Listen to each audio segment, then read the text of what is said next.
Bonjour à tous. On va corriger du coup la feuille que je vous avais demandé de faire pour aujourd'hui. On commence par l'exercice 1.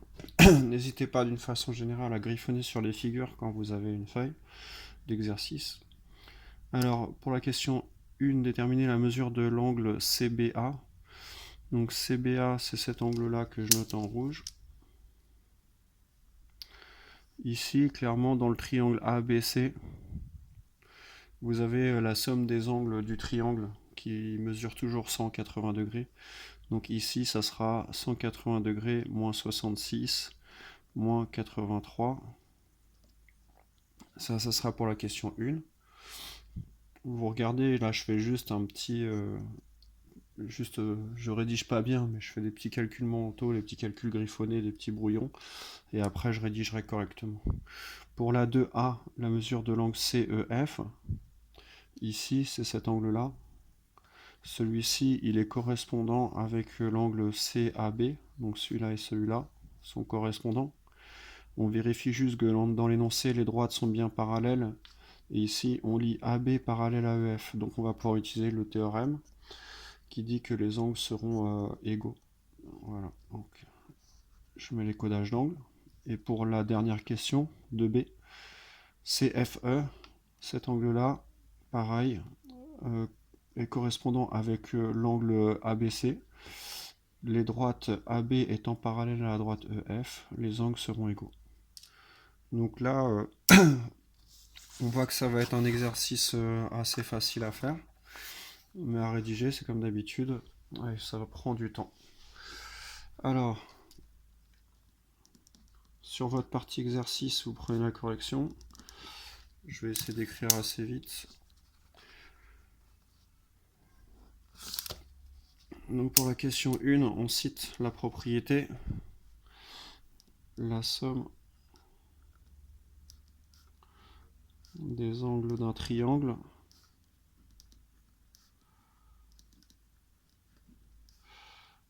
est égale à 180 degrés. Attention, et beaucoup d'élèves mettent 1C comme les 2 degrés Celsius. Faites pas pareil, c'est une faute d'inattention, mais c'est toujours une faute. Donc, l'angle cherché c'était CBA est égal à 180 degrés moins 66 moins 83. C'est-à-dire 180 degrés moins 149.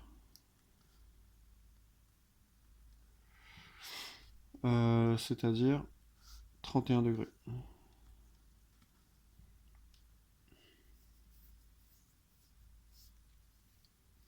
Ensuite, prêt, question 2A. Donc, pour les angles correspondants alternes internes, il faut faire le on sait que donc. Donc, dans le on sait que, on cite les données de l'énoncé. Les données de l'énoncé, c'est que concernant l'angle CEF qui est cherché, vous voyez, quand j'écris, je commence toujours par parler de l'angle cherché. Cet angle-là, je ne vais pas dire dès le début qu'il mesure 83 degrés, sinon ça sert à rien de faire la suite. Par contre, je sais que CEF est correspondant avec l'angle CAB qui se trouve là. Pour utiliser la propriété, j'ai besoin de droites parallèles. Ici, elles s'appellent EF et AB. Or, si deux angles correspondants forment avec une séquente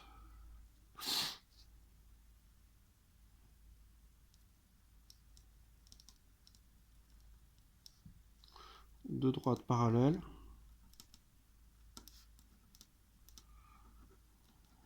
virgule, alors ces angles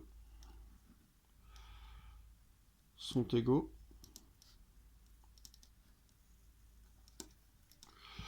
Vous inquiétez pas si cette propriété-là n'est pas exactement pareille que celle dans le cours. Celle dans le cours, on a commencé par si deux droites sont parallèles, alors etc. J'ai juste inversé la propriété. C'est pas une faute, c'est juste que la propriété, on peut l'énoncer de plusieurs façons différentes. Mais ici, au début, dans la partie cours, la propriété commence par si deux droites sont parallèles. Voilà, mais c'est en gros la même chose. J'ai oublié le E à séquente. Conclusion.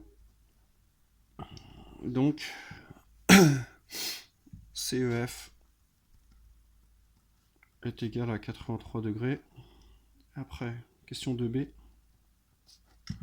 Pareil. Ah oui, alors vu qu'on utilise deux fois la même propriété, on avait vu dans la partie exercice, je l'ai répété plusieurs fois, que quand on utilise deux fois de suite la même propriété, on a le droit d'écrire de même. Et bien c'est ce qu'on va faire pour la question 2b, de même, et on donne directement le résultat, c'est que CFE, qui est l'angle cherché, est égal à ABC, qui est l'angle de référence qui est donné dans l'énoncé, et qui est égal à 31 degrés. Voilà, point final pour l'exercice 1. On passe à l'exercice 2. Exercice 2. Donc, montrer que le triangle DCB est un triangle équilatéral. Donc, les triangles équilatéraux, ils ont leurs angles égaux à 60 degrés et puis trois côtés de même longueur.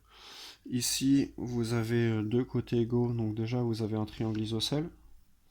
Donc, si vous avez un triangle isocèle, ça veut dire que ces angles-là, ils sont égaux. Sauf que vous avez déjà utilisé 60 degrés dans votre somme des angles de 180 degrés. Il vous reste donc 120 degrés à utiliser. Vos 120 degrés, vous les répartissez sur deux angles égaux. Combien est-ce qu'il reste? 60 partout. Donc on obtient 60 et 60. Forcément, votre triangle est donc équilatéral. Ça va être pour la question A. B. Quelle est la nature du triangle ABD? Donc ABD, puisque ce triangle BCD, il est équilatéral, du coup au niveau des codages de longueur, on peut rajouter deux traits. Donc ces deux traits-là, vu qu'ils sont les mêmes que là, on a affaire à un triangle isocèle. ABD est un triangle isocèle. Donc ça va être fait. Question 2. Quelle est la mesure de l'angle ABD? Donc cet angle-là, que je note en vert. Donc ça va être, vu qu'on a affaire à un angle plat. Même si ici, dans l'énoncé, vous remarquez qu'il ne précise pas que A, B, C sont alignés. Mais c'est sous-entendu dans l'énoncé. Mais en maths, normalement, on devrait l'écrire. Donc dans l'énoncé qui est un peu incomplet, ils auraient dû mettre que A, B et D sont alignés. A, B et C, pardon, sont alignés. S'ils sont alignés, on a affaire à un angle plat, donc qui mesure 180 degrés. Vous avez déjà utilisé 60 degrés, il reste donc 120. De telle façon que 120 et 60, ça vous forme 180 degrés. Donc cette question 2, elle est facile. Et la question 3, on déduire la valeur de l'angle DAB.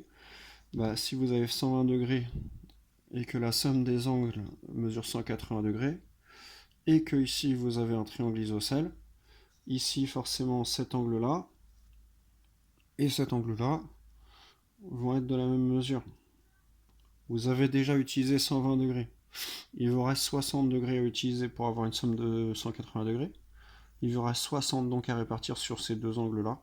Donc ça fait 30 et 30, puisque ces angles sont égaux. Au niveau du vocabulaire, je rappelle que pour les triangles isocèles, ici c'est la base principale.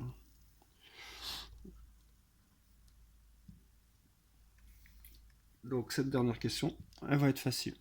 On passe à la rédaction. Hop.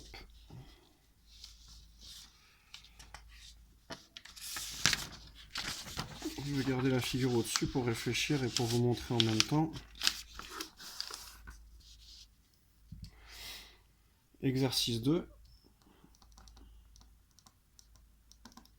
On souligne.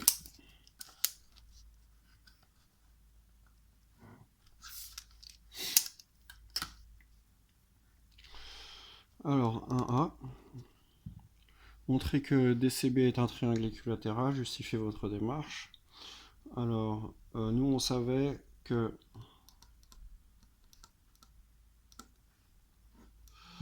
donc, DCB,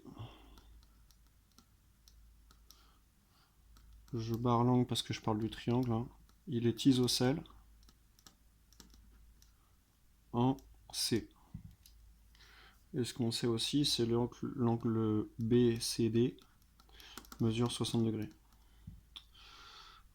Or, la somme des angles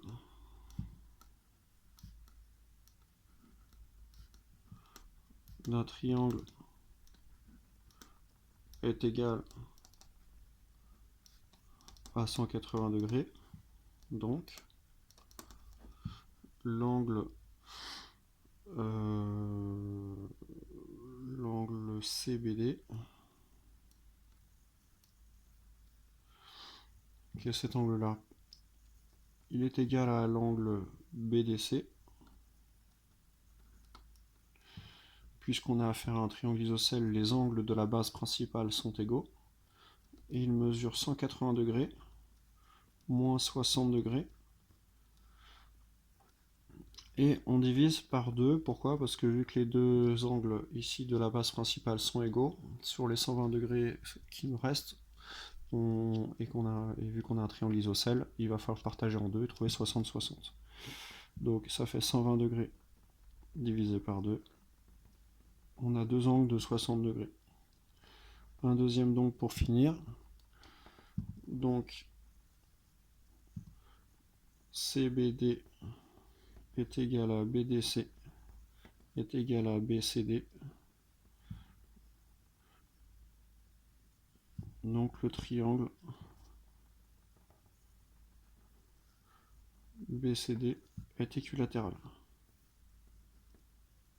C'est sans doute la question la plus embêtante à expliquer, parce qu'on n'a jamais vu en classe, ça encore. Pour la 1B, très facile par contre, quelle est la nature du triangle ABD? Donc on sait que AB est égal à BD, donc le triangle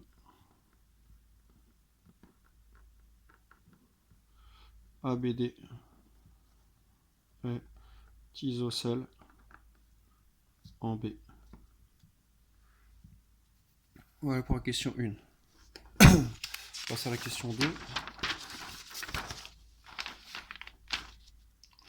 Quelle est la mesure de l'angle ABD? Cet angle-là. Donc